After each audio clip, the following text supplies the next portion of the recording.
If you don't know what you're doing and you think you can do it yourself, you can't. If you look at Steve, they've learned from somebody. They didn't implement everything on their own. Coming to the seminar, I really understood, they really touch on the pain points that sellers may have, how they really push those buttons of the seller to find out what's going on, how can I help you with that. Amazing to see that in live action with the role play. Just do it. I wish I would have done it months ago.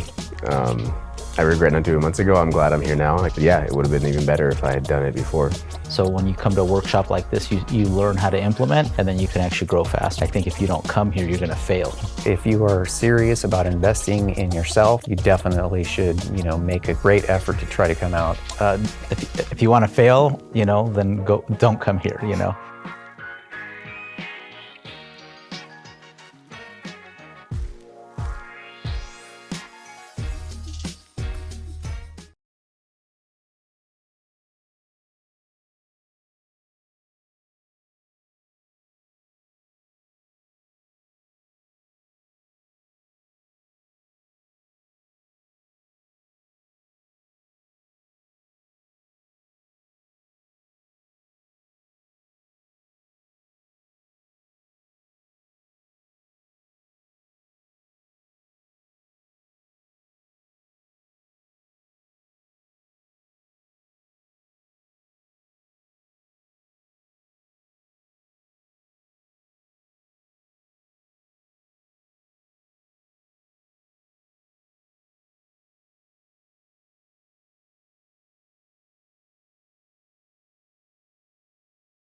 If you don't know what you're doing and you think you can do it yourself, you can't. If you look at Steve, they've learned from somebody. They didn't implement everything on their own. Coming to the seminar, I really understood, they really touch on the pain points that sellers may have, how they really push those buttons of the seller to find out what's going on, how can I help you with that. Amazing to see that in live action with the role play. Just do it.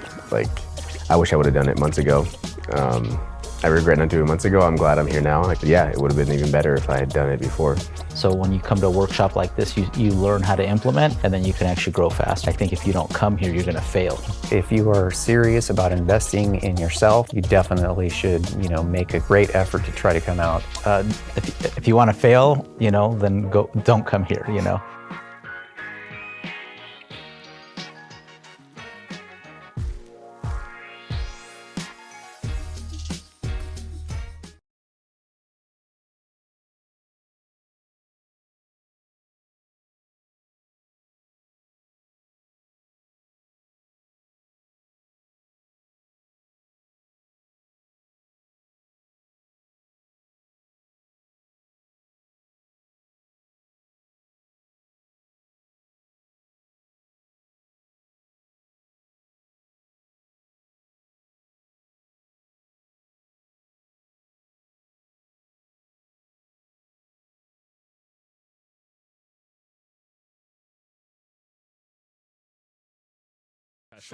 And I'm very upset about it because those have the beard. Dude. We real estate disruptors. Hey everybody, thank you for joining us for today's episode of Real Estate Disruptors. Today we have Matthew Potter with the HYSS Group of The Real Brokerage, a big player in the Phoenix market, to talk about how he's on pace to do 500 transactions this year. If this is your first time tuning in, I'm Steve Trang, sales trainer, and every month we help hundreds of people buy more houses at deeper margins. If you want more information on that, DM me the word sales on Instagram. I am on a mission to create 100 millionaires. The information on this podcast alone is enough to help you become a millionaire in the next 5 to 7 years. If you'll take consistent action, you will become one. And this show is brought to you by our sister company, InvestorLift. Get access to over 2 million cash buyers across the country. Go to InvestorLift.com, put in Disruptors to get 10% off. And if you get value today, please tag a friend below, share this episode right now. That way we can all grow together. And this is a live show, so please ask your questions for Matt to answer. Ready? Ready. All right, so that was kind of a big headline, right? 500 transactions. Kind of sounds unbelievable. A little bit. A lot of people give me, I guess for lack of better words, guff about it. They're like, there's no way you can do 500 deals in a year. Yeah. And you can. It's actually not as difficult as people think that it is. Well, there were a couple things that had to happen the right way. Correct. All right, so you and I, we did our first episode 4 years ago. Yes. right? It's been a while. It's been a hot minute. So let's kind of go real quick through the early parts, right? Okay. About your journey, and then we'll get into like where you're at today. So Okay. first is what got you into real estate? The recession.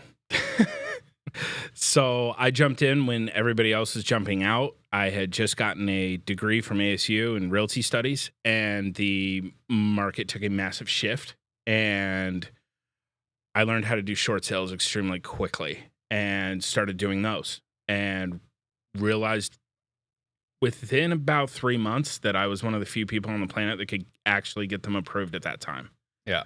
So that was the quick and dirty jumping into real estate, and just kind of took the bull and just ran with it at that point. So what's a short sale? Short sale. Might see some more of those starting to come to fruition. It might.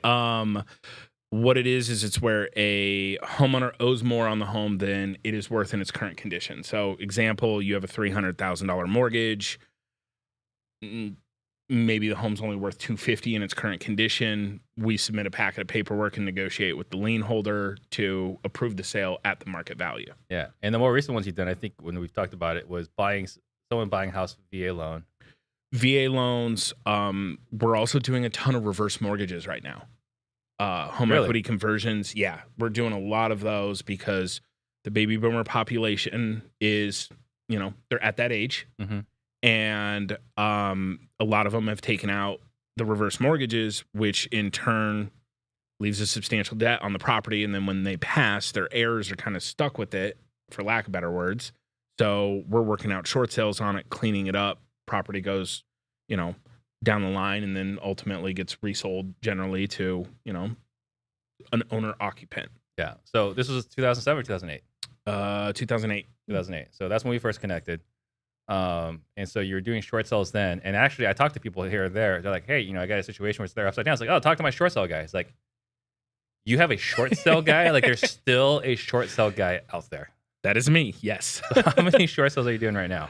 Right now, I think we have in queue, I want to say it's over 100 that we're working on right now. Yeah. So, I mean, we're doing them still, just not at the 08, 09, 2010 numbers, but we're still doing a lot. And we are starting to see some trickles of certain areas where there's a little bit more of a concentration of them. Again, a lot of that goes to like the reverse mortgages that we're seeing right now. Okay. So you have a reverse mortgage, or you just don't have enough equity. Matt's your guy. I'm your guy. How many have you done total? Short sales? Yeah. Between my wife, who's my business partner, and myself, and our transaction manager, Marissa, one of the greatest in the game, we've done over 18,000 since 2008. 18,000 short sales. Yes. Okay. So if someone has a deal where there's not equity, how do they send that to you? Usually what I say is just go ahead and send me an email with property address, preferably the bank information and kind of numbers, what you think it's worth, what you think it's worth, and then ultimately what's owed on it. From there, generally, we're going to know within about 5 minutes whether or not it's going to be something that we're going to be able to work through as a short sale. Email address? Matthew@stunninghomes.com. Yeah. So for those of you guys that don't know, like, I got the chance to be the guy known for short sales.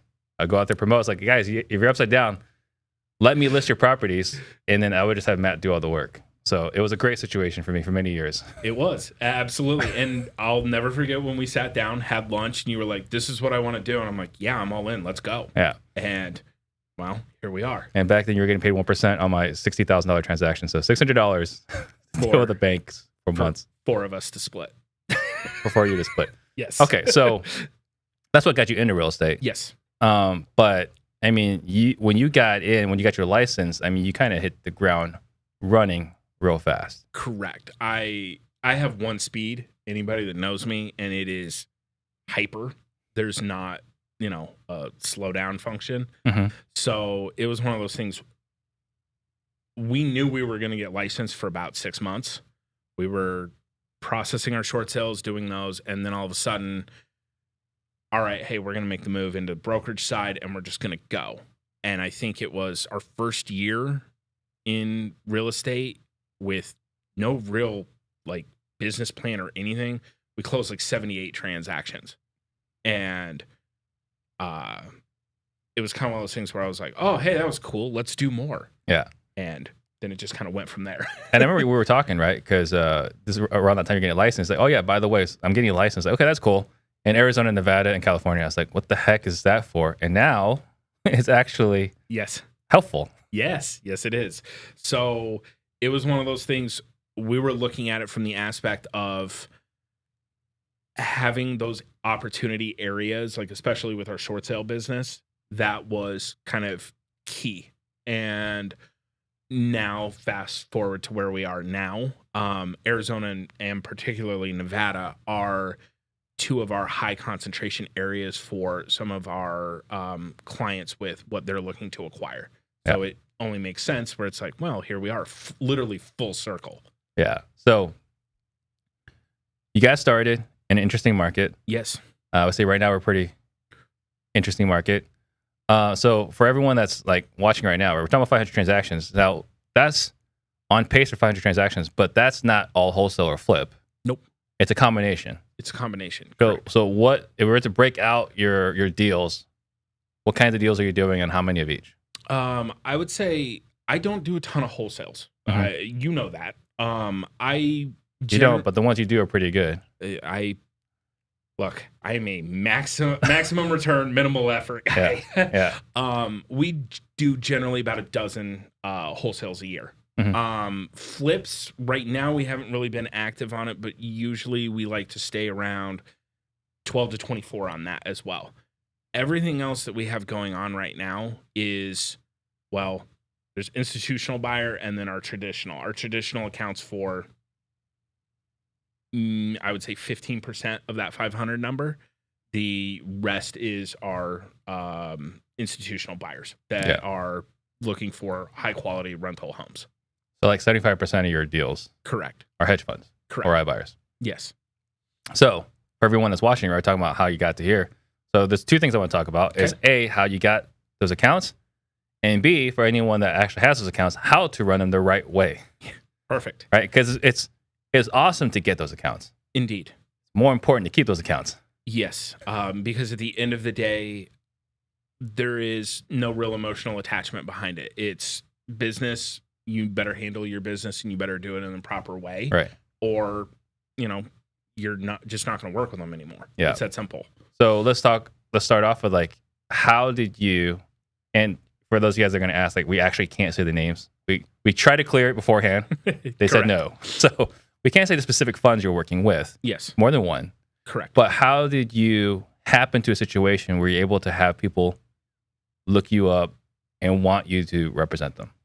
So a lot of it goes back to our short sale days. As crazy as that is, it was, I believe it was either LinkedIn or it was our Stunning Homes webpage where the bio was for me and my wife of, hey, we've done, a bunch of short sales, To circle back on that real quick, when we were doing those, a lot of the buyers on those short sales were hedge funds. So we understood already how they worked. Which was back then Blackstone. Pretty much, yeah. And what was it? American Homes for Rent. Invitation Homes, right. And Invitation Homes. Those were the three main buyers back then. Well, there were other buyers. It's just they were very under the radar. Those were the three everybody knew. So then fast forward, I got a phone call. Hey, do you want to do deals? Yes. Okay, this is what we want you to do deals. Okay. So you want to draft up templates? Like, you're cool with this? Yeah, just send me what you need. About 2 hours later, I was doing deals. It literally started that fast. So this wasn't a situation where you were outwardly marketing to them? No, not at that time, no. This was one of those, I guess for lack of better words, our reputation had secured the initial foot in the door because of those $600 referral fees that we were getting off of short sales. But because we had done such a large volume, that got our foot in the door where it's like, look, we know you guys can handle large volume. Right. So will you work with us and help us build up and ramp up our operations? Well, yeah, I mean, who's going to say no to that? Like, right. yes, absolutely. I want to help you achieve your goals. So that's the first group. Correct. There's another group. Correct. How'd you get connected with them? Through you, my friend. So, ironically enough, there was another facet of their business arm that we were working with, and we still do. And then I happened to get, I think it was like a project or something that somebody had dropped in my lap and said, hey, do you know anybody? And I'm like, I don't know anybody that would be interested in this, but let me just ask, because if you don't ask, the answer is no 100% of the time. So I sent an email, and then it was, oh, hey, talk to this person, who then said, hey, this is a really great find. You have more of this, bring it to us. And literally, that's how it happened. Yeah. So it was just that one connection that led to, hey, yeah, all right, keep sending those over to us. So that was a connection that we made. Correct. Which I only had that connection because I'm a collective genius. Yes. Right? Yes. So if you guys have ever wondered, like, the importance of who you know. Yes. 100%. Right? It's not just like, A, you did the right things in the recession, and you did it consistently where you're still hysterically the short sale guy. Absolutely. Right? So that track record to continue doing this whole time, to have them find you, but then B, because of who you know, mm-hmm. and who you know knows, mm-hmm. you're able to get a second account. Exactly. And it's one of those things where, I mean, when it first kind of comes to fruition, you kind of believe that it's not true. You're like, this isn't how the world works. Yeah. It's not. Now, I mean, I don't know, we're several years in now. I don't know, 2-3 years. Now looking at it, it's like, I kind of like, there's still times I pinch myself where I'm like, this can't be real. Right. But then at the same time, it's like, oh, okay, yeah, like, I like tuning up our business operations and being like, okay, let's see if we can do this just a little bit better for them. Mm-hmm. Because if it's less work on their side and it's less work on my side, it's a win-win for everybody. 100%. And ultimately, at the end of the day, they're going to continue to want to work with you if you're making it easier for them. Yep. And that's really what it comes down to. Some people, are like, hey, I just want a fun buyer. And I'm like, it sounds fun, which it can be, absolutely. Yeah. But you also have to be extremely detailed, and you have to go about it. It's a business. And I mean, I'm up 5 a.m. I generally go to bed 10:30 p.m. And during that entire time, I'm making sure that those things are managed top of properly. Mind, all the time. All the time. Yeah. And there was we went to IMN. Yes. Conference. One of the most eye-opening experiences of my life. Yeah. And it kind of took me back to the first time I went to an REO conference, And I was like, looking around, right? Because we paid, it was $2,800 for each ticket. Yes, indeed. Right? So you and I walk in, and I'm looking around, I was like, I am poor. Yes. I had a whole new perspective when I left there. Right. So you think you understand how business works. You think you understand how money works, right? And guys, this is like last September. I'm not even talking like years ago. This is last September. It was October. It was November. Was it November? It was November. Yeah. It was right at the beginning of November. And so we're walking around and you look at what, all these hedge funds, right? All these major funds are on stage. Mm-hmm. And you want to talk about how that experience was and what you took away from it. So glad that you, number one, pushed me to go to that, because there was a part of me that was like, oh, well, if we can't get the ticket, fine, we can't get the ticket. And Steve was like, yeah, no, we got the tickets. Well, Jaden did. Jaden got the sold out tickets. Thank you. You were like, no, we're going to go to this. So walked around, and it was kind of one of those things. For the first day, I was just kind of taking everything in and absorbing it, talking to lenders that were there and capital partners and things like that, and just kind of getting a grasp of that. And then I think it was the last day or the second to last day when they had effectively the mega panel at 5 p.m. Right. Which was the CEOs or the COOs of every major hedge fund that's out there. Yeah. And just listening to them speak in terms where yeah, no, we did a cash out refinance of $27 billion on this portfolio of homes. And yeah, we're on pace to acquire 26,000 homes this year. It makes you realize 500 deals is not difficult at all. Yeah. It's not, because they're doing this on a bulk stage like it's nothing. Right. And it's just, like you had said, talking to the right people. And it was the people that were in that room as well. We made connections there. Those people have helped lead to those 500 acquisitions. And it's helped them. Right. It's helped them. It's helped the fund buyers. That's what the purpose of it was. We didn't necessarily get any new accounts to service there. Nope. But you and I came away with competing hard money companies. Yes.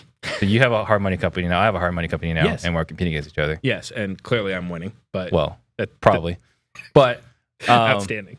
But it's just eye-opening, right? To see the relationships and how things work, and like just the different conversations that were had. There's just a different level of conversation when you go to an event where everyone's talking about how their hedge funds work, and like the conversations, eye-opening, yes, right, to see what their visions are, but also a little depressing, right? A little bit, right? Little bit. To know that there is no room in the future for the American dream.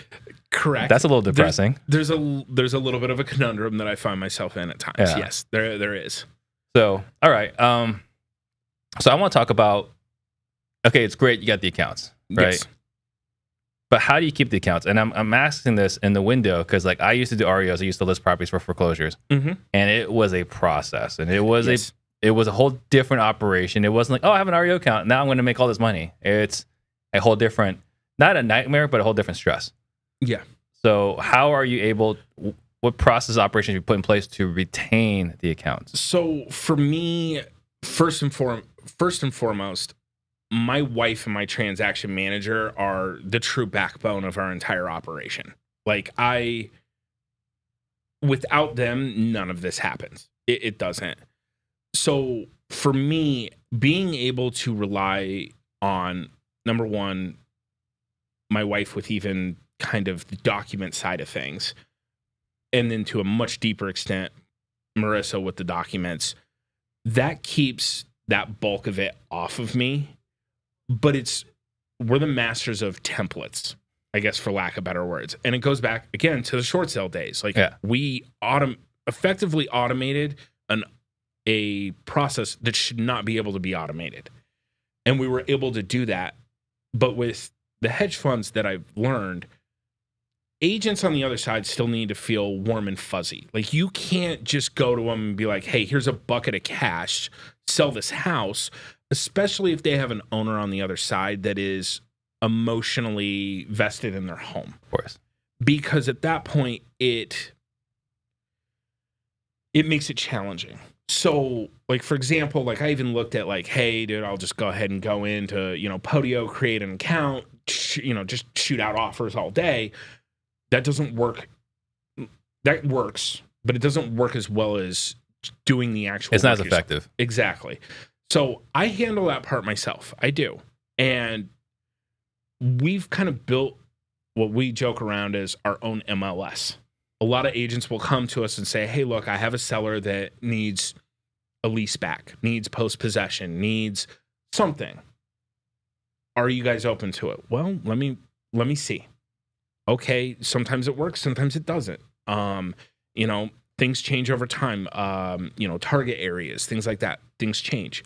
But all in all, that's how we keep the process, that's how we keep it in play, where it's smooth, there's minimal disruption to it, and ultimately at the end of the day, like on the other side, like a lot of times transaction managers on their side, title reps on their side are like, look, we only want to work on your files. Yeah.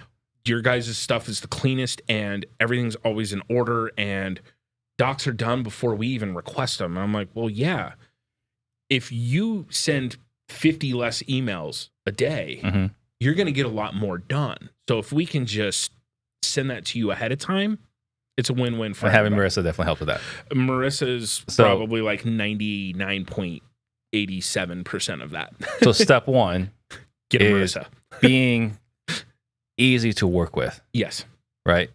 And that's a combination of having an awesome template that you and your wife create. Yep. Having awesome TC who basically does everything for you. Yep. But also having a quality buyer. Correct. Right. If you've got a buyer that's always like going back and forth, you're going to cause some problems for your business. Correct. So, and that is one of the big things where, no buyer is 100% all the time. It's not going to happen.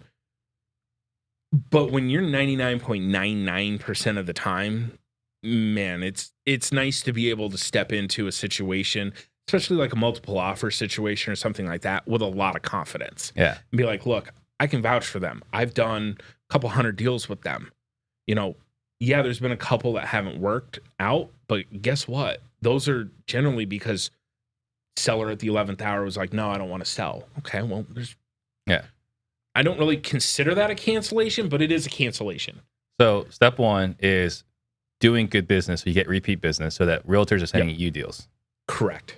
Step two, and this is the part I find funny, is that you have to call realtors, and that's like your job. Yes. That effectively is my job. And you get paid handsomely for your job. So what exactly does Matthew do? I feel like, like Office Space, like with the Bobs, like what exactly do you do? I have people skills. Yeah. So what exactly does Matthew bring to the table on a day-to-day basis?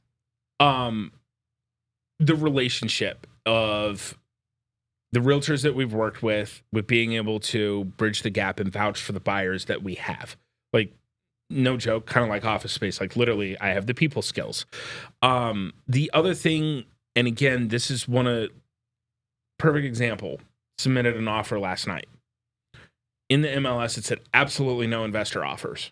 And I was like, well, we'll see about that. I submitted the offer. The agent called me and said, did you read the private remarks? And I said, yes, but at the end of the day, my client has asked me to submit this offer on their behalf. So here's the offer. Why don't you want an investor offer? Well, because investors are destroying the fabric of home ownership. I run for the second. I was like, okay, fair enough. What is your client's other option? What other offers do you have on the table right now? Well, we don't have any. Okay. Can we put a deal together? Does a deal exist here? I'm not going to lie to you. I spoke to this woman for about 30 minutes, giving her the reassurance that, look, this is a reputable buyer. This morning, while I was on my walk, 5:35 in the morning, what do I have in my inbox? Accept an offer. Yeah. That is being able to bridge that gap effectively is what I would say is my number one thing that I'm bringing to the table. It's the soft relationships. Skills. The soft skills is the sales. Yeah. Something that you've had a lot of experience your whole life in. I have. My first business, I was 8 years old. I sold used golf balls out of my parents' backyard of their house because we lived on a golf course. So there was something I used to do in high school that you did at a much larger scale in college, which was selling answers. Yes. Right? Yes, I did. Maybe some tests. Perhaps. Possibly. To just some of life's tests. So some entrepreneurial skills. It's been there since I was a little kid. Yeah. So your ability, really, you're getting paid very well, compensated very well for being a good salesperson. Correct. That's what it comes down to. Which I totally support because I train salespeople. Exactly. So that's step two, right? So being good at your job, step one. Step two is, or being easy to work with. Step two is being the warm and fuzzy. Yep. Right. To get your offer accepted. But step three, again, it kind of loops back to step one, is what are the things that you guys are doing? Because look, there's no shortage of funds out here. No. Across the country. Phoenix is always ground zero for everything. Yeah. So to be on pace to do 500 transactions, you have to be doing something right. Correct. So what are those things, 2 or 3 things you guys put in place to make sure that you guys are maintaining this reputation? Because again, retaining the account is actually harder than getting the account. Correct. It is. How do you retain the account? What are 2 or 3 things you're doing well? So what we always focus on, and you know this about me going back to our short sale days, I never focus on the dollar amount per deal. That's the truth. I mean, Matthew was doing $30,000 short sales for me. Correct. Lowest one I ever did was $1,500. It was a piece of land in Arizona City. I'll never forget that one. So, for example, what I mean by that is we had a transaction recently. There was more work on the scope than expected, which it's rare that I hear that now, but when I hear it, you know, it is what it is. And they were like, look, we need I don't know what it was. I think it was like a $2,500 reduction to offset, you know, so that they could move forward with their offer price. I went to the agent, and the agent was like, absolutely not. No, you hoodwinked me. And I said, look, with all due respect, sir, like I'm just working on behalf of my client. You know, you're free to answer however you see fit. Now, I could have just said, hey, look, they're not going to do that. Let's cancel. Or I can look at it realistically and say, how about I just take a little bit less on this deal? Mm-hmm.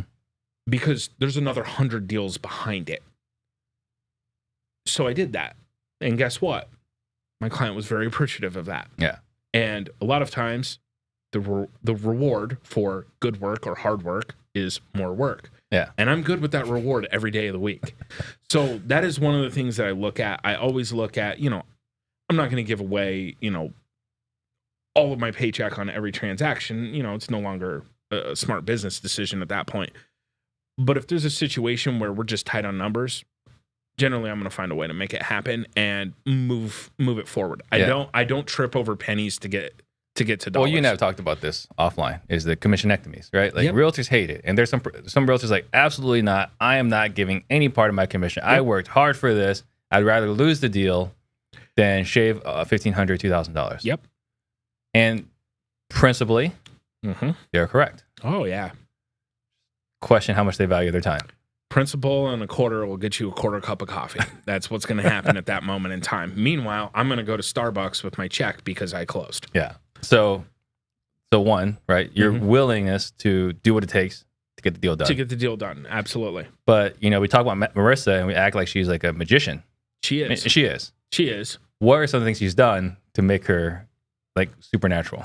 Okay, so she is the queen of templates, checklists, all of that. Like, it's the most insane thing I've ever seen. And if I have learned one thing, you and I have had this discussion, is that I will get out of the way so that she can do what she needs to do. So, for example, everything is a template email to a certain extent. So she's not typing out multiple emails. It's just template, date, boom, boom, done. Everything's done. She goes into the back end for a broker log. She has everything done, minus pretty much a final walkthrough and a Binzer. Yeah. Within about 4 hours of me dropping the transaction in. It's done. There's nothing really left that needs to be done. And then once we get word with regards to the inspections, Binzers are done. Okay, final walks are done. One more template email. It's done. Like, literally, she has created such an efficient system. Last year, we got to the point where I was like, man, we're going to break the back end of this. Like, I knew that we were getting close. And mind you, she was 9 months pregnant when this was happening. An unapproved pregnancy, by the way. By the way, I did not approve of that one. So we had, I think that month, we closed 78 transactions, which is insanity. Yeah. She's like, wow, that was fun. Like, no joke. She says to me, wow, that was fun. And I'm like, oh, you think that's fun? Fine. Let's go for 100 a month. Like, let's see what we can do. And she's built for that, though. It's kind of her, I guess for lack of better words, almost like her superpower. I mean, is she kind of like, is she just looking to optimize? It's like her, like, pleasure. Yes. Her superpower, what she loves doing all day, every day, is just optimizing. Making everything as easy as it can be, because once she has it templated out and she has the system in place, she can do transaction management on 50 files, and it's only technically half a day's worth of work. Like, yeah, there's work setting it up and doing all that, and in no way am I, trying to discount that, but it's with her templated systems. For me trying to do that, trying to drop a file in, man, that's going to take 6 hours. I'm not even going to know what to do. All the hard work done up front. Yep. makes everything else easier. Makes everything so smooth. That was we had Larry Yatch here last week, right? And the former Navy SEAL, and he says like, yeah, if you don't have time to plan, you have a problem. Yep. And that's literally exactly how we try to run our operation. Yeah. Is everything's planned. If there's an unexpected thing that happens, I'm honestly kind of shocked now, where I'm like, well, that's new. Yeah. Why is that there? So she's got it mapped out. She's got the templates, right? You open escrow, or you have a signed contract. You send it to her. She opens escrow with all the information the title will ever need. Yep. In one email. One email. Right. Just imagine how much time you guys waste going back and forth. Email, title company needs this. Oh, by the way, we need this now. Oh, by the way, we need that now. So in All one email, everything you'll ever need. Yep. Okay. So that's the second part, right? We're talking about like 2 or 3 things. What's another thing that separates you from some other agents that are representing funds? I think at the end of the day, and there's no real way to say this other than the way that I'm going to say it, is I would like to think that people enjoy working with me. I really would, because of the fact that it's no nonsense, no games. It's just a straightforward process. Like, I lead a boring life, dude. It's like really boring. Like, from a ups and downs in transactions standpoint. Yeah. The rest of my life is friggin' awesome. But Yeah. from that, like, I want it to be boring. I do. I think a lot of agents like that, from the aspect of there's no high wire theatrics. There's no da-da-da-da. It's just, hey, look, here's numbers. All right, cool. We agreed. All right, we're moving it down. All right, everything's great. And they like that because, let's be honest, real estate's chaotic, man. It is. It's so chaotic in so many ways. So if you can bring that calming force into an agent's, arena, especially if they got a bunch of other escrows going that are nuts and they don't want to deal with it, they're going to come back to you time and time again. I read a statistic. Okay. 80% of realtors don't return their calls, right? That is not me, but and okay. I used to be in the 20%. Yeah. I might be in the 80% now. Yeah. Perhaps. So who is answering your call? I mean, you got all these in escrow, right? You got title calling you or title calling somebody. You got the seller's agent calling somebody. You got not a loan officer. So I guess really the seller's agent, title company, who else would be calling you? There's no lender because they're cash transactions. Right. So it's pretty much seller's agent and title. Seller's agent. Those are the two that I would anticipate getting a call from during a transaction. Who are they reaching when they call? Either myself or Marissa. Okay. So you will answer those calls from the other agents. Absolutely. Okay. Because there's arguments, right, for being detached from it. Right? Like if you're running a real business, it doesn't rely on you. There's arguments for that. Yep. Your argument is make their life as easy as possible. My argument is no matter how much you try to automate something, it will not remove the human aspect of it. This is not necessarily a homes business. As much as we would like to think it's a homes business, it's a people business. So when that agent calls me and says, Matt, we need a 3-day extension on closing, and I can say unequivocally, I don't even need a check. Yeah, that's fine. Don't worry about it. And I brought peace to an otherwise really crummy situation. Boom. Right. So they're worried how this is going to land. Yep. And instantly you bring calm to the situation. Calm. I am. Versus if they were to call an automated line or if they were to call your transaction coordinator in the Philippines. Correct. Who may or may not answer the phone. Of those. Yeah. That is the thing that they love. So you're bringing in the experience in a way. I mean, I'm not trying to like sugarcoat this or put you up on a pedestal, but more or less like it's just a pleasant experience. Correct. And that's like, let's be honest. And again, I've had agents that are like, there's no way on God's green earth that you can actually pick up the phone and do 500 deals a year. And I'm like, all right, first off, you don't know me. Second off, you don't know how my operation is because I'm not fumbling with anything that's on the back end. Like Marissa's handling all that paperwork. So like once it's accepted and I've sent out, hey, here you go. There's not a whole lot I have to do on that other than monitor my email box. Yeah.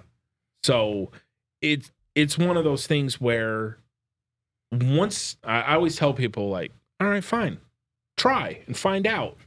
If you're not happy and your client's not happy, you don't ever have to sell a home to us again. You never have to. And more often than not, most agents are, hey, that was really great. Like, why would I not want to bring you future opportunities? And that goes back to the first thing we said, which is you have a lot of repeat business from other realtors. There's one broker, I will not name him, but there is one broker that, no joke, we have done over 80 deals just with him. Yeah. Just because he's like, just send it to Potter. Send it to him. Like, let's just see if this works. Because at the end of the day, if it makes it simple for his client and his client's ultimately getting what they want out of the home sale, that's the important thing. There you go. So you have to rebate some of your commission, though. Correct. Now, you were scolded about this. By who? A fellow realtor. Yes, I was. I am the reason that the real estate industry will fail. I believe that. I clearly. I should be ashamed of what I'm doing. And I was like, okay, interesting conversation, and we can go ahead and discuss that further after closing. Right. Because at the end of the day, it shouldn't matter to you what I'm doing with my business. It shouldn't. And it's not for everybody. I understand that. There are, some agents and brokers, absolutely not. No. Yeah. I want, 3%, 7%, 84%, whatever their guideline is. That goes back to one of our true beliefs. I'm not going to screw a deal up over a couple $100, couple $1,000. Like, yeah. If you're going to get $10,000, but you have to give 2 and you're still walking away with 8, unless you're really horrible at math, more often than not, you're going to say, you know what, that works for me. Yeah. I mean, the idea is, would you rather do 30 deals a month, but only get a third of the commission, or 2 deals a month with full commission? With full commission. Like, that's the calculations. I'll do 30 every day of the week. Yeah. And then we might ruffle some feathers along the way. Yeah, it happens. So we can't get into much detail here. Okay. But there was someone that was really upset with you. Which one was this? The one where we actually had to sit in front of a panel. Ah, yes. So anyway, these things happen. They do. So there was someone that was really upset, and they questioned our character. Indeed. And then they got an ethical violation. Correct. So just too bad for him. Indeed. So you have a lot going on here, and then you recently moved your license. Correct. So why did you move your license? So I always look at everything from a business standpoint, and I truly try to look at things as a long play. I have always been like that with everything that I do. I've only ever been with one brokerage. Right. Like, much appreciated. You're welcome. I mean, what was that? 9 years? 9, 10? 2008. So, oh Christ, yeah. What was that? 14? Yeah. Yeah. Okay. So time flies by. Yeah. You had said, here, how about you research this? I said, okay. And then a week later, you said, did you do any research? And I said, no. So then I knew, because you asked me a second time, okay, this might be something I need to look into. This is not one of Steve's shiny objects. Yes. Steve is onto something here. So 100% full disclaimer here. I pass that responsibility on to my wife. The smart one. Absolutely. She is 100% the brains. Yeah. So I was like, hey, look through this. Give me your thoughts. Let me know what your thoughts are on it. And she was like, okay. And she loves to read and research. That's right up her alley. And she hit it hard for like 3 days. Came out of the lab, looking like, okay, I got questions and we need to talk to brokers and we need to talk. I'm like, cool, let's get down to brass tacks. Let's figure it out. So we went through all of it. Actually got the broker on the phone, who, ironically enough, we used to do her short sales back in the day. So we had a good working relationship with her, and said, look, these are some of our facets of business. These are some of our operations. Do these or do these not fit within your brokerage? Well, yes, they all do. Fantastic. Okay. So then I broke it down even further and looked at it. And again, I'm a long play person. I'm always looking 5 years, 10 years down the line. Where will I be with that? Not 5 minutes, 5 months. I don't care about that. Yeah. When I sat there and looked at it, I was like, this is a situation where I'm going to be rewarded for what I'm already doing, which is great. And I love that. Trust me, I love being rewarded for what I'm already doing. But when you start rewarding me into 7 figures within 5 to 10 years, I get a little bit more excited about that. Yeah. And I say, okay, that makes a lot of sense. And we broke it down, looked at it. I talked to my wife. I went into it as well with our team members behind us because, in our free time, we also run a real estate team. Right. I looked at it from their aspect because ultimately at the end of the day, if it doesn't make sense to them, it doesn't make sense to me. Right. I want it to make sense for them too. I broke it down and I was like, damn, there's no losing side to this. Right. And that was the thing for me where finally I was like, all right, let's make the move. Let's move the team over there. Let's get acquainted with the system and get everything cooking and moving, and we can go ahead and go from there. Yeah. So yeah, we're excited about the move. Been there a month. Pretty well cleared our cap within a month. Fun times. But already starting to reap a lot of benefits and rewards out of it where, again, just looking at it, I was like, all right, retrospect, really wish that this would have been like 5 years ago. Right. Because we'd be 5 years ahead of where we're at right now. But you know what? I kind of view it as being in on the ground level with something, and that's always a cool place to be. It is a cool place to be. And we looked at a few different options, right? Correct. So, I mean, you've been my top performer for many, many years now. So, like, anytime someone's like, hey, Steve, you should come look at this. I'm like, I don't know, but let me talk to Matthew. Because if he says no, we're not doing it. Yep. Right. So, I mean, we looked at one point Remax. Correct. We looked at KW. Correct. We looked at EXP. Correct.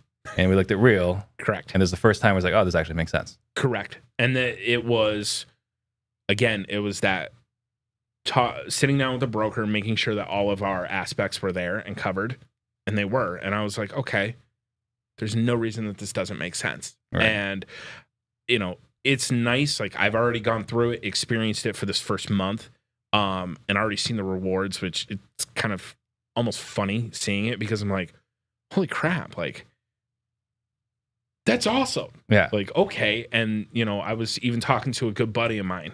And he was like, so why'd you make a move? He's like, you of all people. And, I told him, and it wasn't even a, hey, come join me. I want you on my team.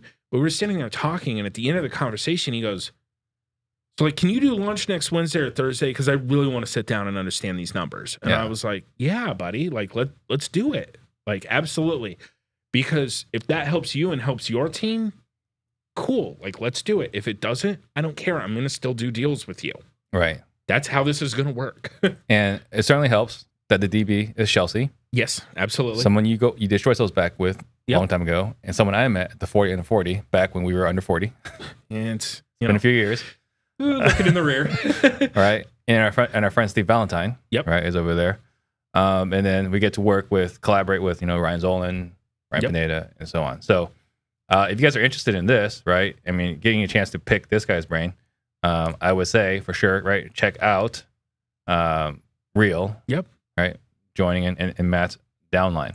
The other thing that's really exciting to me, because we never formalized this, was we were able to hand out a plaque. Yes. For Millionaires. Correct. Right? Because I've been saying this since 2018. I'm on a mission to create 100 millionaires. Yep. And like most people won't submit their proof. It's crazy to me. Like, you have to submit HUDs to come onto the show, and you have to submit proof that you're a millionaire. Yep. So Shane comes on the show a month or so ago. Correct. Right? And we hand him a plaque, and he's number 4. Correct. He was the first person that reached out on social media and actually provided proof. Mm-hmm. To which you sent me a text message, Steve, where the hell is my plaque? Facts. I don't even know if hell was the word I used, but well, this is a family-friendly show. It is. I did. I sent you that text, and I was like, dude, come on. And it was because it's one of those things, like I said, I've I've been with you, you've been with us through the whole journey. Yeah. Like literally from the number 7 Taco Bell, that's the only meal I'm eating that day, short sale days, to where we are now. And it's, it's kind of one of those things where I was like, dude, like, you can't get a plaque. Like, where's my plaque, bro? It's been a long journey, right? I mean, you did my brother's short sale. I did. My dad's short sale. I did. My buddy's short sale that I was a partner on that thing, but only he was on the loan, right? I didn't even hear that part, and neither did the bank. Oh yeah, that's right. I'm sure statute of limitations has passed. Anyway. 7 years. We're good. Yeah. So we've been on a long ride together, and now I don't have the plaque with me here. It's still being prepared. But you and Nicole, right? Officially, number 5, number 6. Absolutely. I'm excited about it. And it's such an incredible honor for myself. I mean, really, this is the kind of things that excite me. So congratulations. Thank you. I appreciate it. I remember when you came up with this, I said, I'll be there. Yeah. I didn't know how I was going to get there, but I knew that I knew we'd get there. And now you're doing it like on a regular basis. That's the goal. I once you come to a certain level, it's hard to imagine that you haven't always been there. And it's, to some people that sounds almost cocky, and I don't mean for it to sound that way, but it's like, it's like when you start off with your minimum wage job when you're, maybe in high school or something like that. And then all of a sudden, like, you get that first like job where you're like, whoa, like I'm making, $30, $40 an hour. How did I ever make it before with that? And it's one of those things like you just want to keep pushing forward. Right. Like nobody wants to go backwards on the escalator. We all want to go forward on it. Yeah. So it's so awesome to witness for you and Nicole. Well, we appreciate that. So yeah, the first, I guess this wasn't really a question. It's really more of an exclamation. 500 transactions. Yes, 500 transactions. Where can I get one of these awesome can holders? So you got to go to our Shopify. So team, I don't know where our exact Shopify link is. I apologize. But they're going to post it up on the bottom part of the screen to go check out one of these can holders. But by the way, like I actually had this in my car yesterday, and I didn't finish my drink. Okay. And I kept it in the car, and it's hot here. A little bit. It's a skosh. Yeah, so hour and a half. I came back in my car, and it was still cold. Hey, that's high quality construction right there. That's phenomenal. Daryl Banks on Facebook. What is Investor Lift? It's our cash buyers list, right? So you just go to investorlift.com, and you can get a demo for free, right? And it's literally you can pull cash buyers in any market that you're in. So go to investorlift.com. Definitely check that out. Vasily on YouTube. Are there hedge funds or institutional buyers in Sacramento? None that I'm aware of. And the main reason why is they tend to be in states that are more along the Sun Belt and a little bit more friendly on the taxes and landlord side. Yeah, I was going to say, is it about the Sun Belt or is it about the eviction laws? Little from column A, little from column B. Yeah. Usually, most of them are going to play in most of the same states: Arizona, Texas, Georgia, Florida, the Carolinas, Indiana is a big one. Started to see some of them venture off into Utah. I found that a little interesting, but it makes sense as well. Yeah. Haven't really seen a lot of them purchasing in California. Yeah. Because of a lot of the legislation and the proposed legislation there with regards to flips and investors. And there's capital gains now in flip profits. Correct. Plus, I think you have to hold a property a minimum of 3 years. And there's also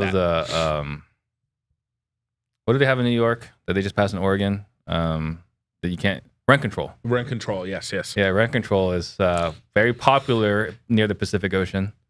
It is. It's not popular with investors. No, it's not popular with investors. So yeah, not looking good if you're in California trying to work with the hedge funds. I'm not saying they don't exist. I'm sure there are some, but they're not going to be. I'm just not aware of the any same. That are probably not the same caliber, and probably not willing to spend the same amount. Probably different acquisition percentages for sure. Eddie on Facebook appreciated our story about the guy that tried to report us, and he got the ethical violation. Yeah, that was absolutely outstanding. I mean, I wouldn't be lying if I said that was one of the best moments of my life. It was pretty solid. So, I mean, here's the thing, right? I'm not going to say I'm the smartest guy on the planet, but I feel pretty comfortable with contract law. As do I. I stand by my record. I have not actually lost EMD on anything. Yeah. So I have like very few hot buttons. One of them's wasting my time, right? Which is not this instance here. The other hot button is when you argue with me and you are factually wrong. Yes. And you refuse to accept it. Correct. And this is a situation where a guy was coming at us both aggressively. Correct. And educating us and talking down to us about how we don't know what we're talking about. Mm-hmm. And so our solution to a person that doesn't listen to us was to stop talking to him. It's what I do with honestly anybody. Like, right. If you're not going to listen to me, well, there's no reason I remember, for me to right? talk. Remember some of the coaching lessons we had a long time ago? Yes. Like you would start arguing with people on Facebook, and I would say, Matthew. well, yes. What was the coaching lessons there? PC version. Don't argue with people whose minds you aren't going to change. Yes. Right. So more or less, don't argue with idiots because they're going to take you down to their level and beat you with experience. Exactly. Right. So what we do with people that aren't going to listen is we just stop talking to them. It just saves everyone. Like they don't get aggravated. We don't get aggravated. It's a win-win. It is. It's a win-win for everybody. So, but he would not take silence either. I just left well enough alone at that point. Yeah. So then he started sending defamatory. Is that the right word? Emails full of language that was not polite. It was defaming. Is that the word? Correct. Yes. Yeah. Yes. Right. Defamation. Inflammatory. Right. So they started saying all these emails about us, and we're like, well, can't do that. That's not what we're supposed to do. Yeah. I mean, we're supposed to be kind to one another. So there was just kind of forward that email to the ethics board, and he was really upset about that. Yeah. Yeah. Schadenfreude, I believe, is the word. Indeed. Yeah. So try to show us how much smarter you are than us. This is what happens. So Failure is Knowledge on Instagram asks, what makes you happy? Me? Mm-hmm. Personally or professionally? Or both? Let's go with both. Okay. Professionally, doing 500 deals a year. No. Professionally is doing a good job for all of my clients. I really do have I get a lot of pleasure out of the fact that I know I did a good job and there's not really anything I could have buttoned up on that transaction. Sometimes there's situations where, I may save a buyer $5,000, $6,000, $7,000 and they weren't even expecting that. I take a lot of, that makes me happy. On the personal side, I absolutely, my wife and I are a huge proponent of this, and you know this. We've built the life that we love to live. We, my wife is my business partner. We work together. I spend, pretty much all day with her. My kids are happy and healthy. They are actually being homeschooled, which is a really cool, unique experience. They're really enjoying and thriving in that. Like my kindergartner is ready for second grade already. Like it's insane. So those are things that really ultimately make me happy, is like literally just designing the life that we are living. Like I couldn't be more grateful for that. Yeah, I think it's absolutely true. I see it on social media, and my one request is stop posting it. No, absolutely on social media, because my wife asked me about it, and I was like, I don't want to live that lifestyle. Who wants to live on the beach? That's stupid. On an unrelated note, we're going to give you guys a free weekend so that you can go ahead and go on down there. Yeah, she was like, hey, they just bought a property on the beach. It's like, that's got nothing to do with us. Yes, we did. All right, so on IG, Gary's asking, what's the best way to grow your buyers list and build those relationships? So it's not really. I mean, do you have a buyers list on top of? Not really. The number one thing that I tell people, because I get this a lot. A lot of people will say, I want a fund buyer. Give me access to a fund buyer. It's people inherently want to go directly to the source.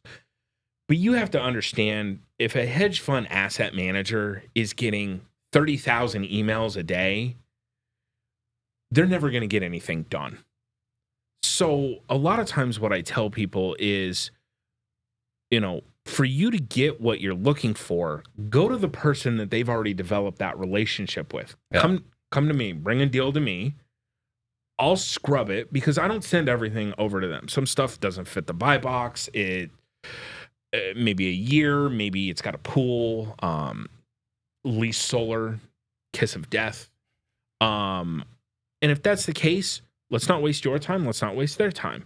If it's something that's good and it looks like it fits, yeah, I'm going to send it right over to them. I mean, perfect example, got one from an agent this morning, sent it over to me. I was like, hey, yeah, this looks great. And he's like, yeah, we're looking for $475. And I was like, okay, seems fair. Dropped it in. My guy over there responded to me, I don't know, a couple hours later. We can do $470. Okay. $5,000 isn't going to kill a deal. We can make that happen. Went back to him. He's like, deal done. Send me the contract. Let's go. Yeah. So a lot of times, to grow your buyers list isn't even like, add the realtors that are working with the hedge funds as your buyer, and send it to them, because they have the big buyers behind them that ultimately can help you with your dispositions and getting things moved, probably at numbers that you didn't even really realize were there for it. Right. That's the thing. Some people are like, wait, what price? And I'm like, yeah, no, they'll buy it at this. And they're like, I wanted $20,000 less. I'm like, that's outstanding. I'll send you an offer for $20,000 less then. So that's one of the things I suggest on that. So basically, goes to the MLS if you have access. If you don't have access, become resourceful. Either become licensed, become resourceful. One or the other. Find the agents that are working with the funds. Yep. And become friends with them. Absolutely. So I would say on top of that, another perspective as well, right? Because you talk about my REO days, right? Because I tried to become an REO agent, and that was not easy. No. Right? Because you go and you apply the right way. You go through the front door, and the front door is sealed shut. Yep. So what I did was I'd go, well, where are the bankers hanging out?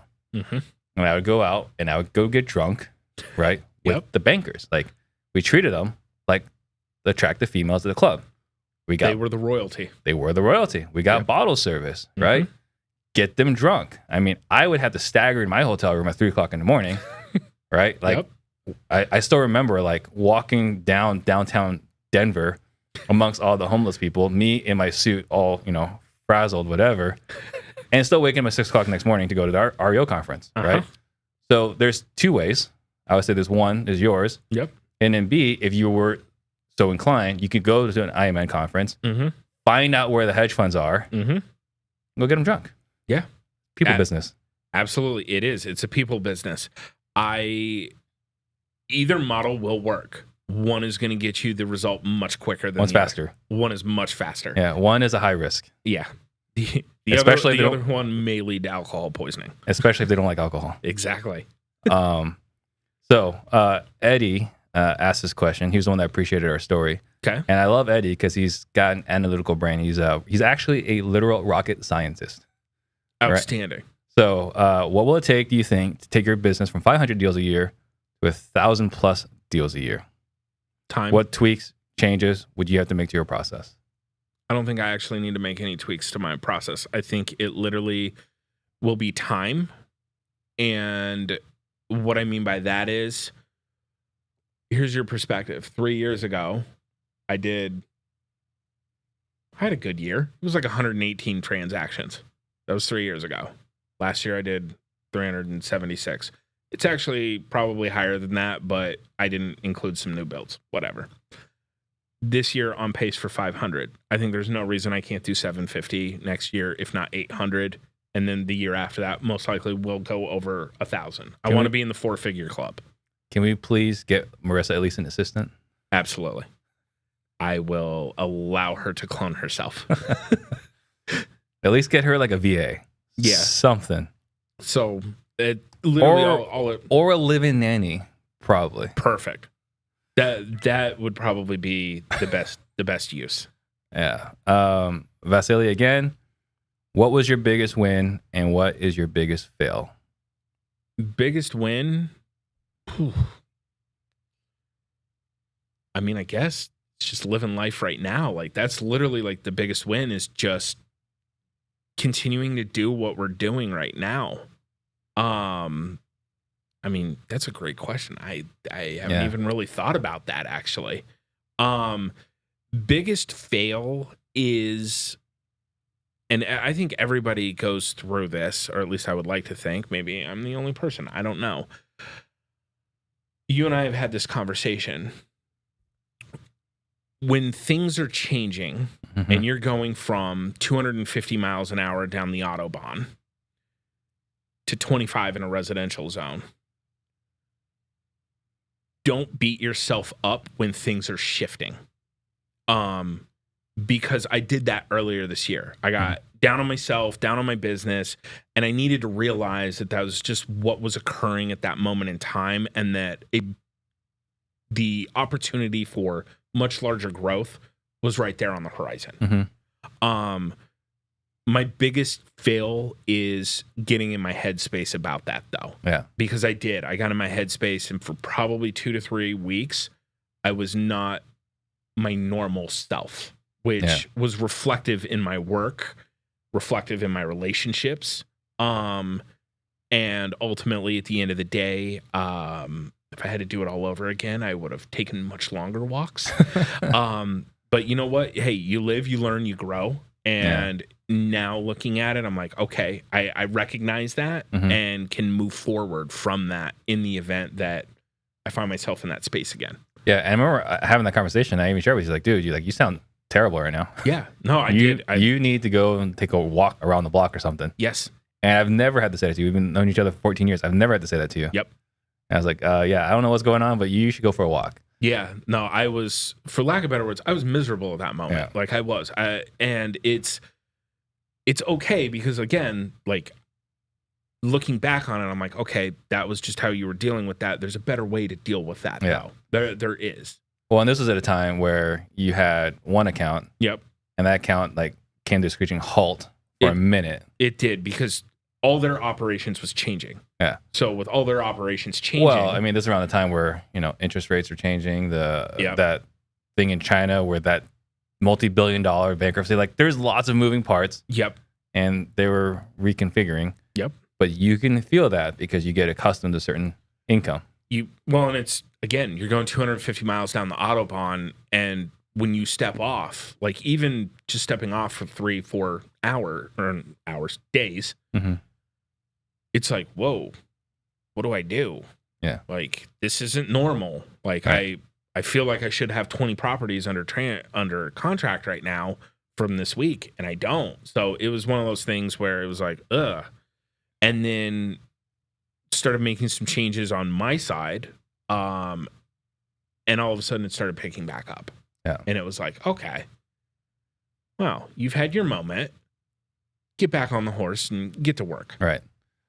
So he wanted both of us to answer this question. So I would say my biggest win is I get to do business with people I like, right? I mean, facts. At the end of the day, like, if it was just about income, right, I could have slowed down some time ago. Yeah. So my win is I get to do fun things with people I like all day. I just kind of hang out, right? Yeah. I mean, we're creating content, we're having meetings, we're having coaching moments, right? We're talking about whatever, but we're having fun with the people we're doing it with. So I would say that's my biggest win. And a biggest fail is the flip side of that coin is disappointing people, right? Is that because I can't name any specific failure because I've had so many failures. Right. Again, we talk about shiny objects, right? Like, oh, you got that going on. Hey, let's do this. Oh, that doesn't work. Hey, let's do this. That doesn't work, right? So there've been lots of failures, but I don't count them as failures. I count them as like learning opportunities. But the true failures, at least what felt like failure, was letting people down. Bingo. And going to what you just said, and this is one of the things that I appreciate, and I know Nicole does. You've kind of been like a tester for us. Yeah. Where, like, and this goes to you get to do epic stuff with people every day. We love the fact that Steve's shiny object syndrome, like, he's already tried 50 of these things that don't work. So I know I don't need to try any of those.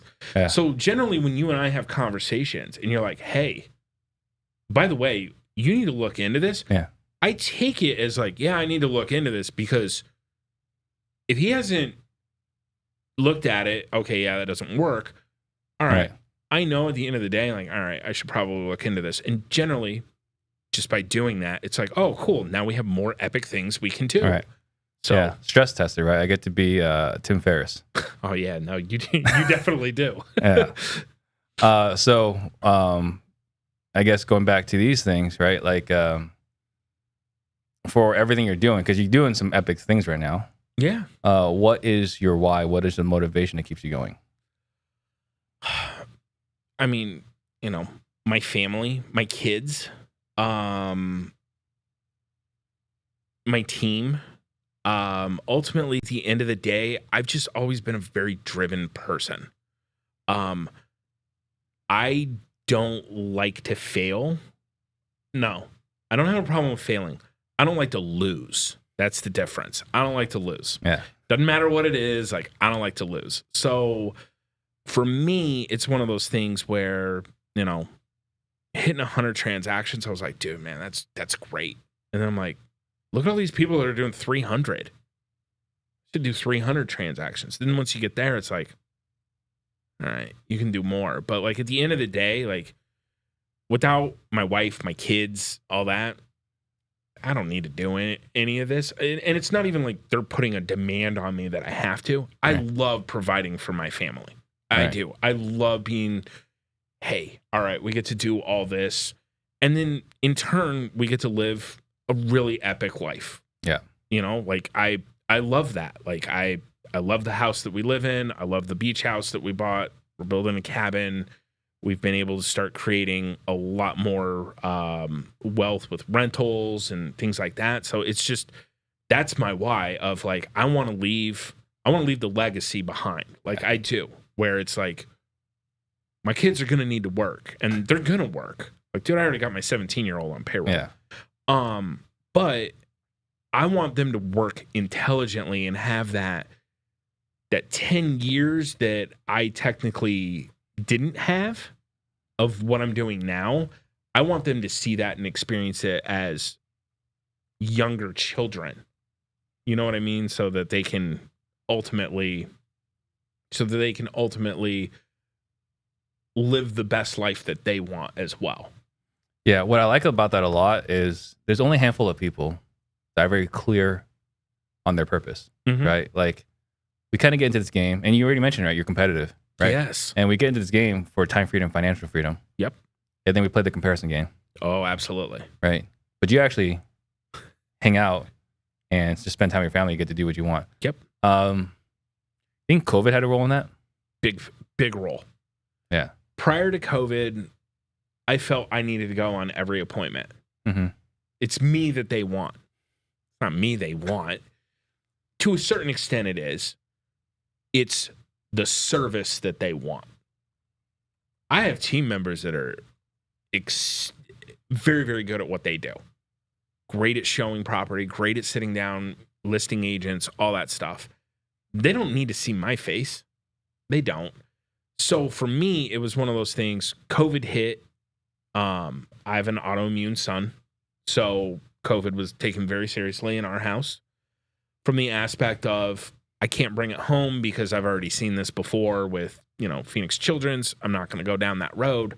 So it was kind of one of those things. All right, pivot, adjust. How do we still keep the business operation going, but maybe not necessarily with me being the guy that's out there? And we made the pivot and we adjusted, and I still worked outside the house to a certain extent, but then kind of once we got going with the institutional side of it, it was like a lot more of our team members can ultimately handle that business. And I mean, give away listings and buyers and left and right to them. And I'm like, here, absolutely, this is yours. Run with it. You mentioned you don't like losing. No. So we never really talked about, I don't think on the last one, was like how close you were to the Olympics. Yes. So how far were you from there? Not far away at all. So 2000, I had already qualified for Olympic trials in 99, 2000. And the summer before the Sydney Games, I was swimming in practice one day, and all of a sudden it sounded like a pepper grinder in my shoulder. And it was just like, I'm like, oh, that doesn't sound right. And I took one more stroke, and I just felt this massive pop. And I'm like, oh, that's not good.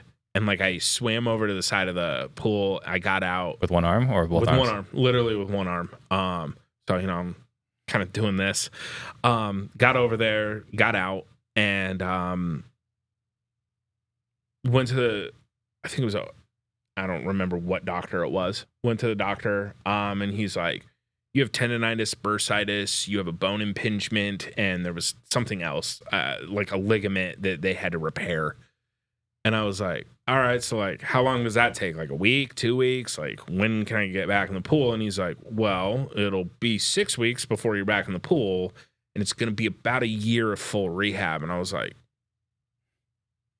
yeah, but I got some stuff to do in August. Like, dude, I'm trying to go to the Olympics. And he's like, yeah, no, that's not happening. And I was like, oh, well, your bedside manner sucks. So had that not happened, there's probably a pretty good chance I would have ended up most likely with the bronze medal in the 2000 Olympics. But I view it this way. Had that not occurred, this entire life that I have, right, most likely wouldn't even exist. And you mentioned at some point that you got a chance to swim with Michael Phelps. Yes. So that's a cool experience. Cool experience. I've gotten to go to the Olympic Training Center, swim with multiple Olympians. So super cool. Yeah. So hypothetical. Okay. Right. Maybe not the best question to ask. Yeah, well. What would you do once the iBuyer stop or the hedge fund stop? Well, ultimately, at the end of the day, I'm probably going to take a deep breath because, I will have been running a long, hard race at that point. Mm-hmm. I think at that point in time, what the business will look like will be a little bit different. And we've already allocated funds for that side of it. Mm-hmm. More than anything, we're probably going to go more in on the wholesale investment fix and flip side like we did prior to this. And we're just going to build it at a much higher level. Yeah. That being said, I mean, everybody has their opinion about hedge funds and iBuyers. And, there's people that think Open Door is the greatest thing since sliced bread. And then there's people that think the exact opposite. There's a lot of money behind these operations. Yeah. Like way more money than anybody even really fathoms. As long as the ability to make money exists, the funds aren't going to go away. Yeah. Because they're also extremely well funded by other funds that are not necessarily real estate funds, but other funds that are on the back end where it's like those are retirement accounts for a lot of people. So because of that, those retirement accounts aren't going to go away. All right. They still need to have a return. Yep. How do you stay motivated? I don't really have a problem with motivation. Yeah. I'll be honest, money's a great motivator. And I'm also just one of those people. I'm just about my business. So every day I wake up, I'm motivated. I mean, I wake up, I go for my run walk, come home, got the coffee going, kids are ready for school. With any luck by 8 a.m., I've already got a couple deals done. Like that's just how I am. Like I'm just extremely motivated. And like I said, I mean, my wife is a big factor behind that. She pushes me every day to be better. And I can honestly say that she has accomplished that goal. Well, she's an incredibly strong woman to, she is. Put up with you. Amen to that. What is your superpower? Superpower. My superpower or the one that you believe that I have? Talk about both. For me, I would like to believe that my superpower is, again, kind of like you were saying, the sales, bringing it together, bringing people together, being able to calm those waters. I think at one point or another you had equated it to you're the open heart surgeon that has to put the stitch in there. Yeah. Everybody else can handle all the other stuff. You're the one that has to put that in there, give the little snip, and then, get the ticker going again. So that is what I would like to believe my superpower is. You, on the other hand, have a different take on that. I don't know if you want to share it. I think you have the unique ability to tell people to go take a long hike in very colorful language without them really being upset about it. Without them being like, well, that was rude. They're like, maybe I should. Maybe I should go take a long hike. I just like to help people understand how they're making me feel. Well, you can do that very, very well. I think your passion comes through when that needs to happen. Well, and I appreciate that. Yeah. What is the greatest lesson you've learned? Nothing is forever. Doesn't matter what it is. Nothing is forever. And if you rest on your laurels and you take your foot off the gas, there's gonna be somebody else that's ready to jump in that car. Mm-hmm. So you better just keep going at it. Slow and steady wins the race to a certain extent, but also if you have the opportunity, somebody pulls up and the Ferrari, don't ask questions, just get in and go. You'll figure the rest out as you go. I promise you will. When we were at the IMN conference, someone was asking me a question, right? Like, would you be interested in doing this? And I was like, what is involved? Like, I was like, well, doesn't matter. Do you want to make money? It's like, yeah. It's like, okay, I'll do it. Yes. And now I was right next to you during that conversation. And now we're her money lenders. Yes. How that happened, I still have no idea, but It I doesn't was matter. like, oh, okay. Yeah. This sounds like a great idea. Yeah. I mean, he asked the best question you can ask. Do you want to make money? Yes. What does this involve for me? Not a whole lot. Okay. Done. I'm in. Where do I sign? Any interesting failures, favorite failures, best failures? Interesting failures, not really anything that I would consider interesting. Favorite,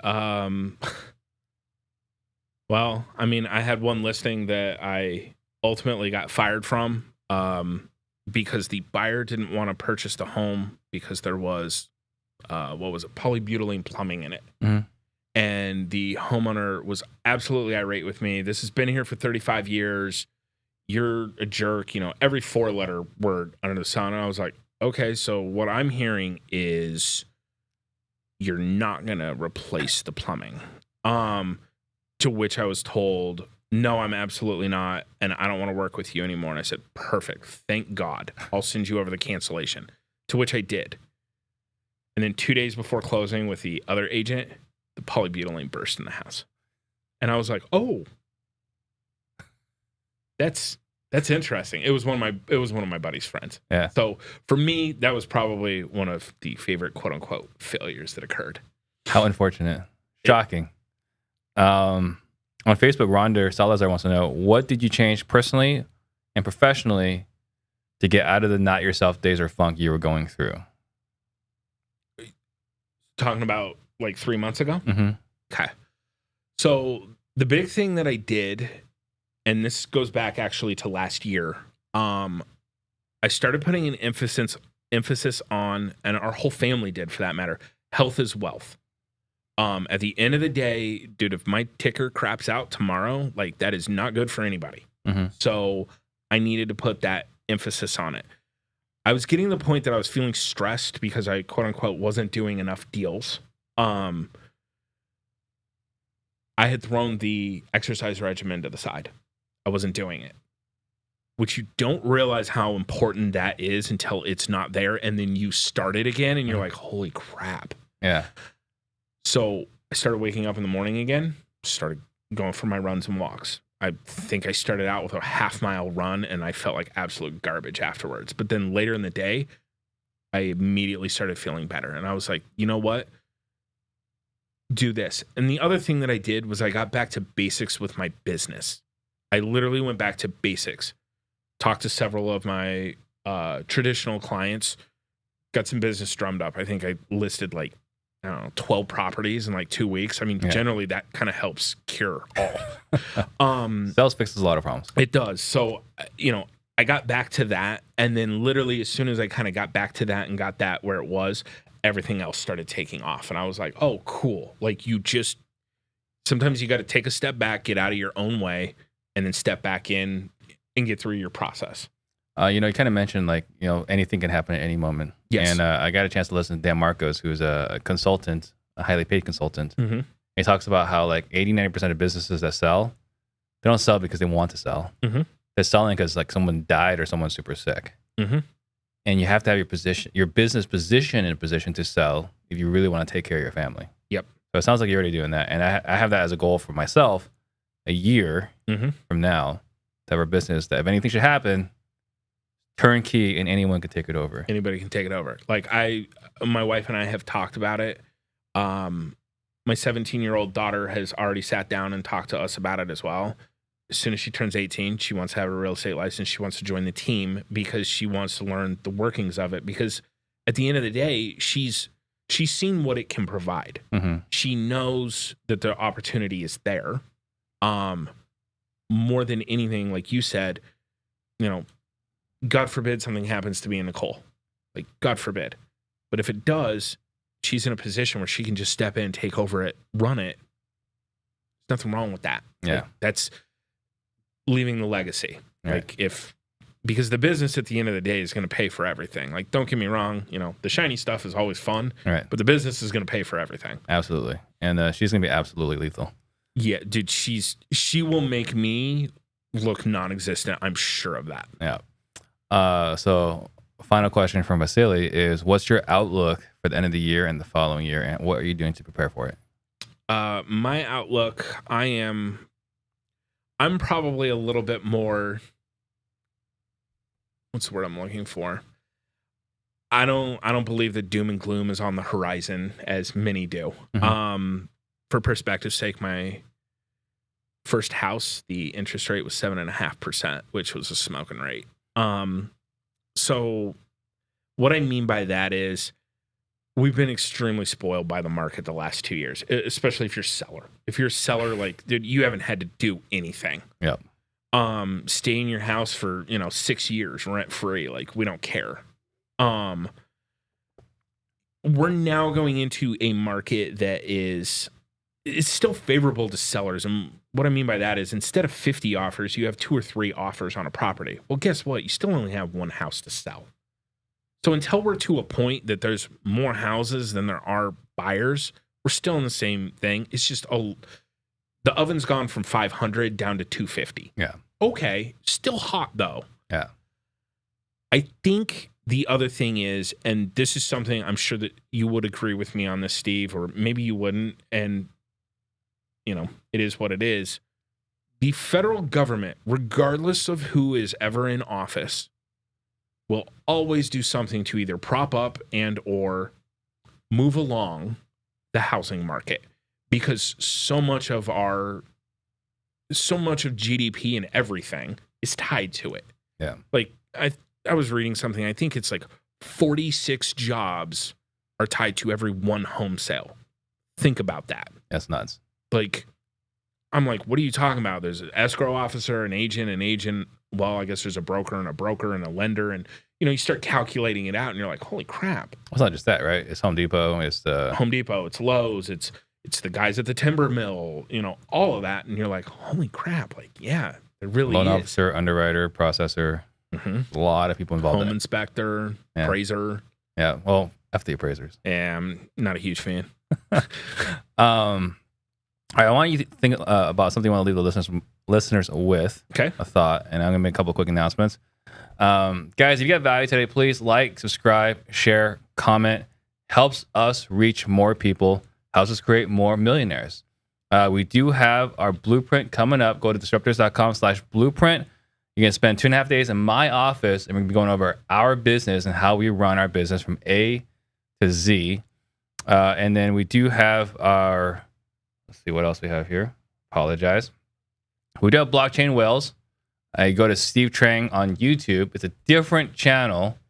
Check that out. That's what we're talking about, blockchain. That's what we're talking about, really, I think, kind of the next phase, evolution, potentially, of real estate. And last thoughts you'd like to leave the listeners with? I mean, more than anything, just have fun with it. Yeah. When I look back, and I was I was talking to Ryan out there before this. And like literally, I mean this from like the bottom of my being. Every day I wake up, number one, I'm grateful for the life I live every day. But there's got to be at least once or twice a week that my wife and I literally say to each other, is this really life? Is this really what we're doing and what we're able to do? And it is. And it's, you know, as much as I would love to sit there and say, you know, I'm Superman, I got a cape on, you know, whatever. You always told me this, like, dude, if we just take action, we'll get there. Like, we don't know how we're going to do it yet, but we're just going to take action and get there. And it's true. And we did it. And it's created what, you know, where we are now. So that's like, for me, it's enjoy the ride, enjoy the process, enjoy the number 7s at Taco Bell is your only meal that day. Which, dude, I'm not going to lie. Number 7, Dr. Pepper, give me 3 mild sauces, boom. And I wanted steak on the quesadilla all the time. And my wife knew back then, dude, like she would pick that up and, you know, it is what it is. When we were working 16-hour days, that's what we did. Yeah. But enjoy the process, enjoy the struggles, learn from them, and just keep moving forward. There's no reason to go backwards. There never is. Just keep pushing it forward and you'll get there. And like, that's the thing that I love. Like now where I'm at, I'm like, holy crap, like I'm here. And now I'm sitting there looking at the rest of the mountain and I'm like, well, we still got more to go. Like, let's just keep going. And that's what I always try to keep at the forefront of my mind. Like, hey, man, we've done really great, but there's so much more that we can do. There's so many more lives we can impact. And that's the other thing.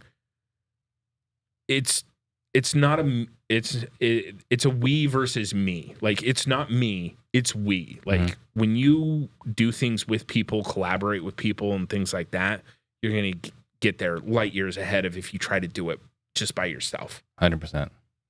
If someone wants to get a hold of you, what's the best way? Talk to my PR manager, Steve Trang. No. Well, we do have that graphic, right? If they want to join you at Real, yes, we have that. I would say that email is usually the best way to get a hold of me. That and then the bingo, the link right there for Real. I'm excited to be bringing people aboard on that and being able to help them get where they want to be because it's just friggin' cool. Like it is. Like I'm sitting there looking at it. I'm like, man, like this in and of itself will create a lot of wealth and opportunity for a lot of people. Yeah, if you're licensed and you want to work with Matthew and myself, right? Yeah. Join us. Join us. Like let's have fun together. That's what I'm saying. Like, let's have fun and let's continue to grow. And then also, again, congratulations. Getting that plaque. We'll have that for you soon enough for you, Nicole. It's such an incredible blessing. It's an honor for me to make it happen. Well, we appreciate it. And like I said, I mean, you know, back in 2008, who would have known? But here we are. A couple of boneheads. Hey, we didn't know what we were doing then. We didn't know what we were doing then, but we figured it out. We figured it out. Absolutely. All right. See you guys next week. Thank you for watching. Shout out to Steve Trang. Jump on the Steve Trang. We real estate disruptors.